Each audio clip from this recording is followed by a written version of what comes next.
Įvairiausiamis vaivorykštės spalvomis persipinantys audiniai Alytaus Lietuvos komunistų partijos 60-mečio medvilnės kombinato asortimentinėje salėje. Tai tik maža beveik 6000 kolektyvo darbo dalelė. Ši stambiausia tekstilės pramonės įmonė Pabaltyje vien per metus pagamina 115 milijonų metrų gatavų audinių, atitinkamai už 230 milijonų rublių. Šią produkciją nori perka socialistinės šalys – Danija, Italija, Kanada, Suomija, Švedija.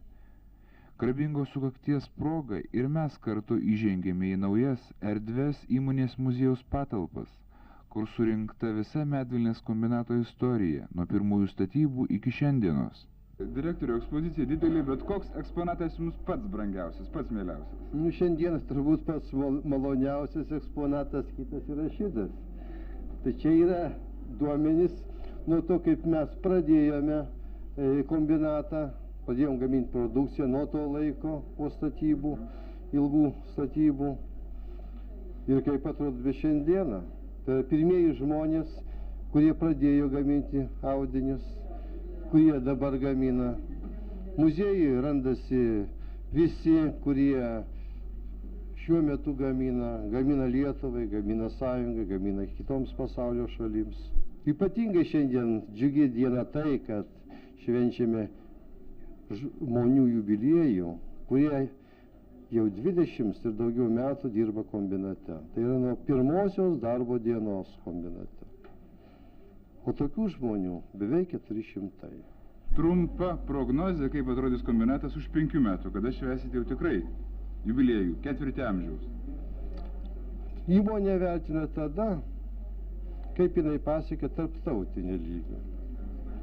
Šiandieną mes eksportuojam šiais metais 7, beveik 8 milijonus metrų audinių. Išsiunčiame į užsienį. Malonu, kad didžioji dalis eina į kapitalistinės šalis, kur lygis gana aukštas. Kombinatas, kaip buvo pastatytas, gyvavo labai neilgai. Jeigu 76 metais mes baigėme statybas, gruodžio mėnesį, padėjom rekonstrukciją. Padėjom pirmasias audimo ir verpimo mašinas keisti naujas, tame tarpe importuojamas iš Čekoslovakijos. 87 metais pradėjom antrąjį didį pertvarkymą. Jeigu kombinato statybai išleidome 65 milijonus, tai antrasis pertvarkymas kainuos virš 70 milijonų. Tame tarpe taip turbūt apie 20 milijonų valiutinių rublių.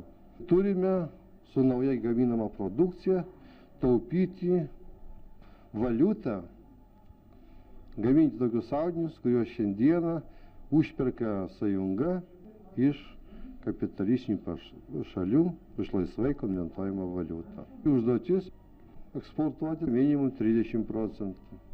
Dar minutėlį sugrįžkime prie muziejaus, kuriame 12 metų eksponatus renka jo įkūrėjas Antanas Rinkevičius, prie brangiausio eksponato žmonių. Štai, sakykime, albumas, storas albumas, kuriame įamžintos visos kombinate dirbančios šeiminės dinastijos.